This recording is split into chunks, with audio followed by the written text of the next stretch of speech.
although business and film are very different, they're very connected as well.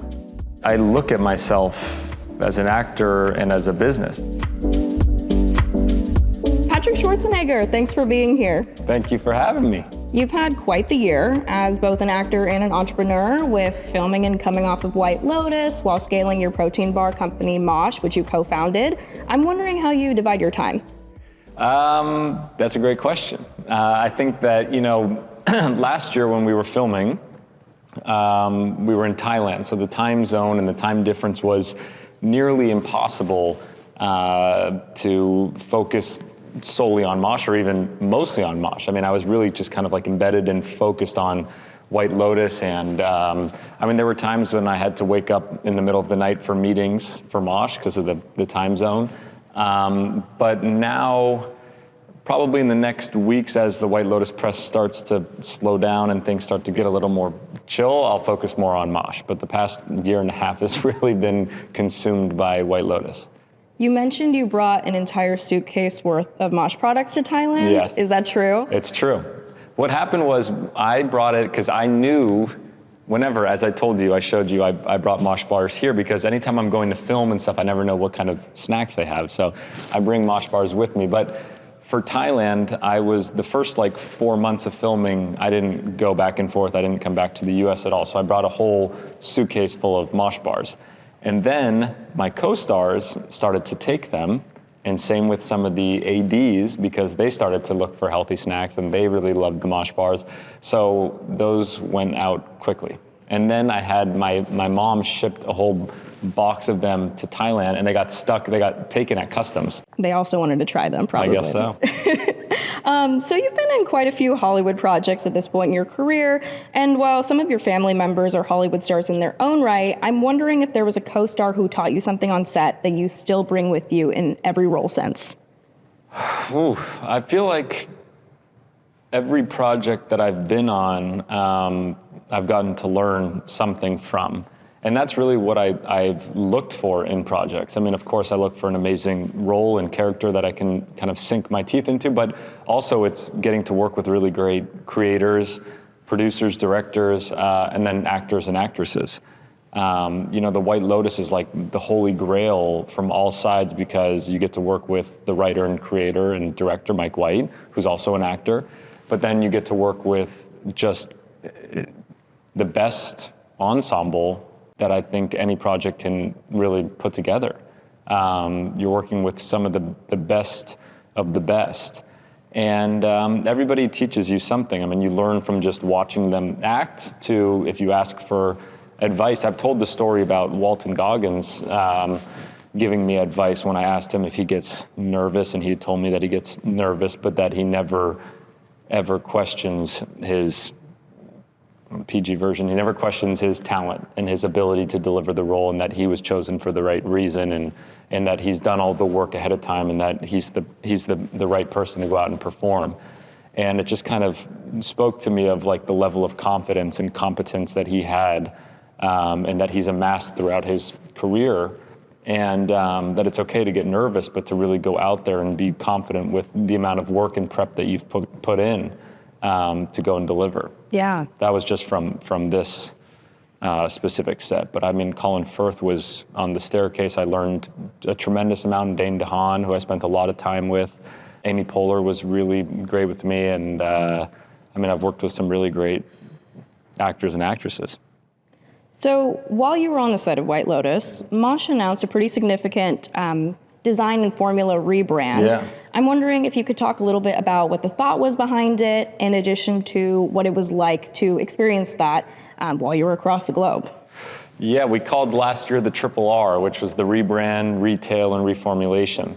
And that was something that we focused on that had to be finished the day that I left to Thailand.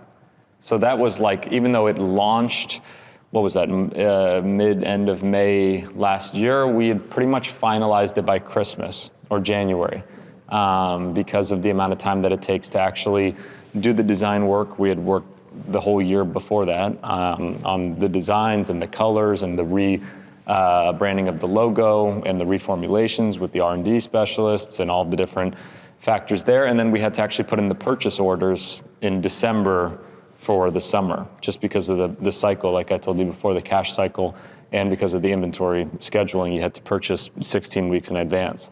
So all of that had to get done before I left, and we kind of pre-planned that so that there weren't major hiccups while I was gone, which there still was.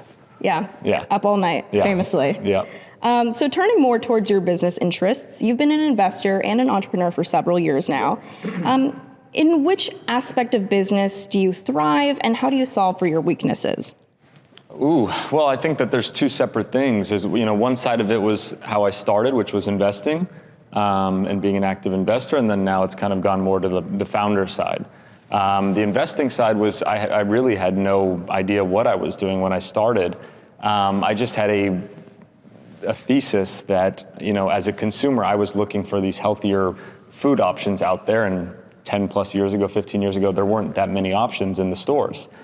It was kind of just on the cusp of new companies coming out and delivering the better for you versions. And so I just said, I want to go out there and find other entrepreneurs that were tackling this healthier food and bev space, delivering the consumer the healthier version of what was already a large addressable marketplace: cereals, sodas, sports drinks, sports bars, etc. And that's how I started. So my first investment was in Blaze Pizza, which was positioned as I told you, the healthier Chipotle Subway for pizza.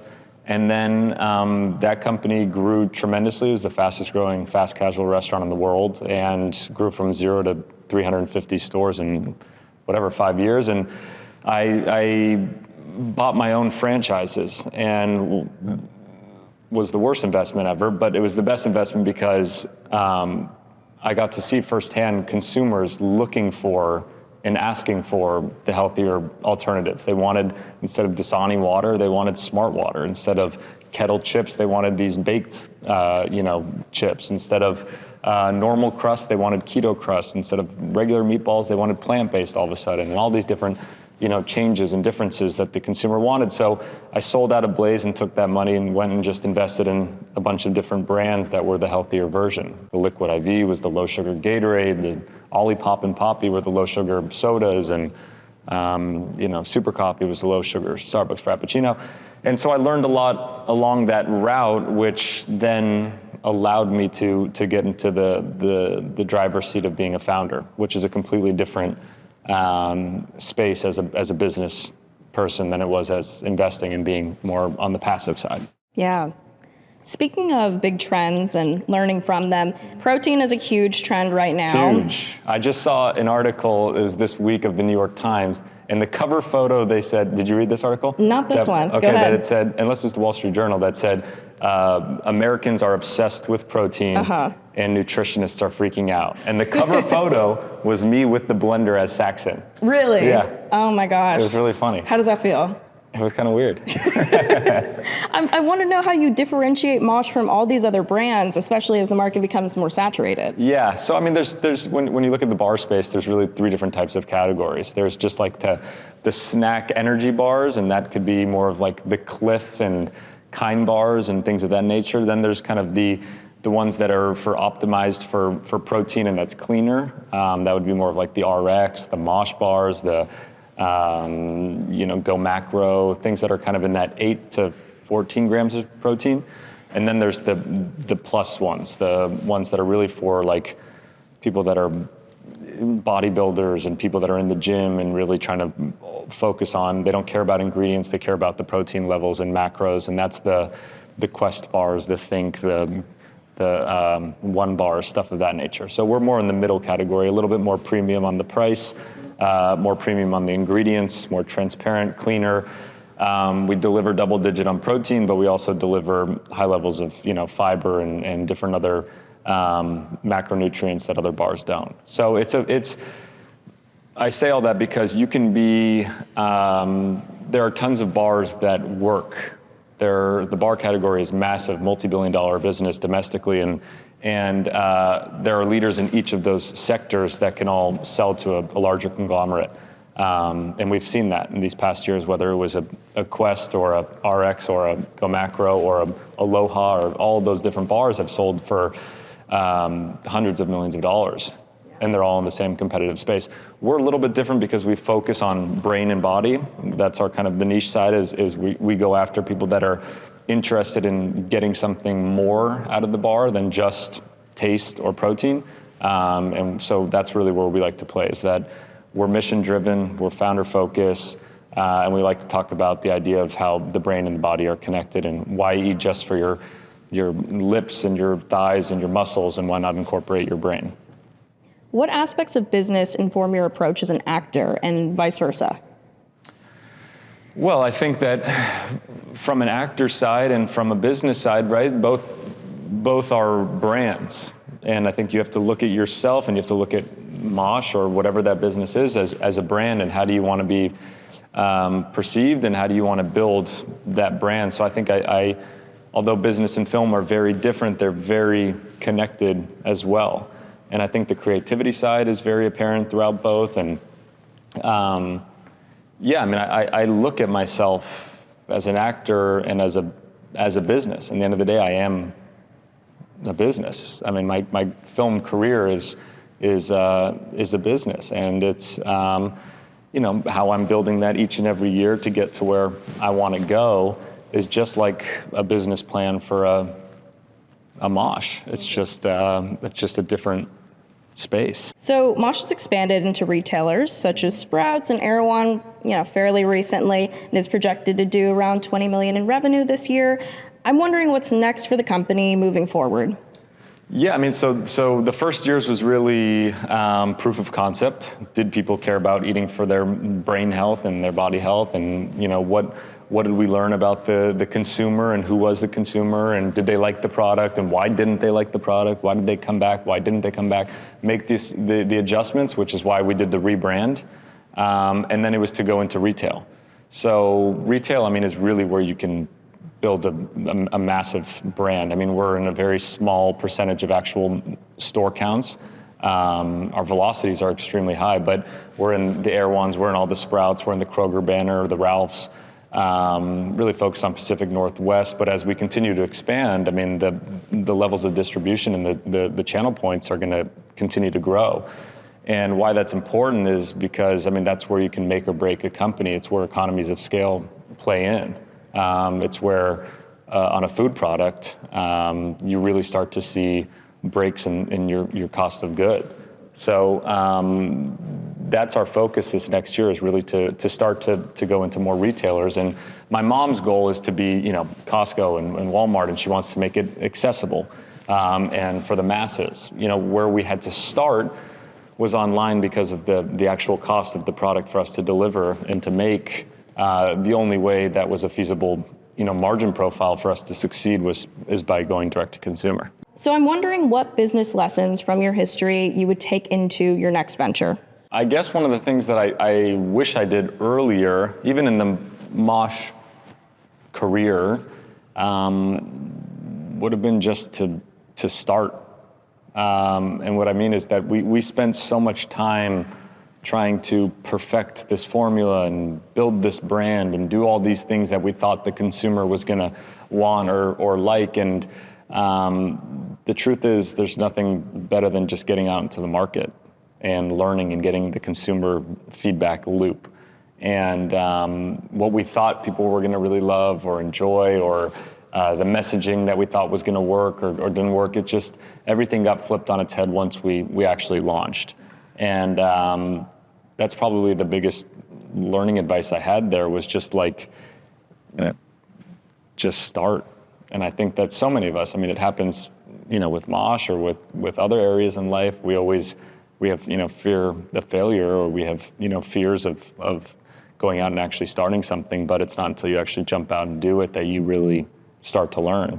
And so for me with that business, I mean, we've learned so much on day one, month one, year one, the past 4 years.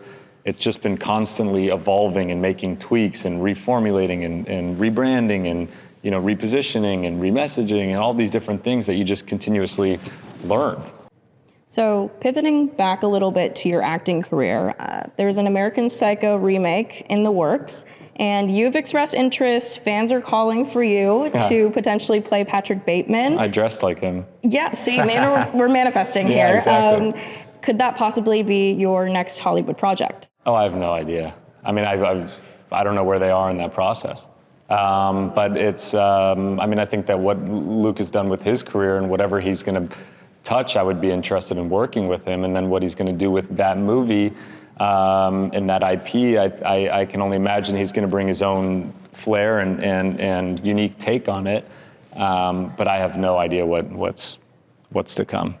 If you were told to send in an audition tape for Patrick Bateman right now, what would you send in?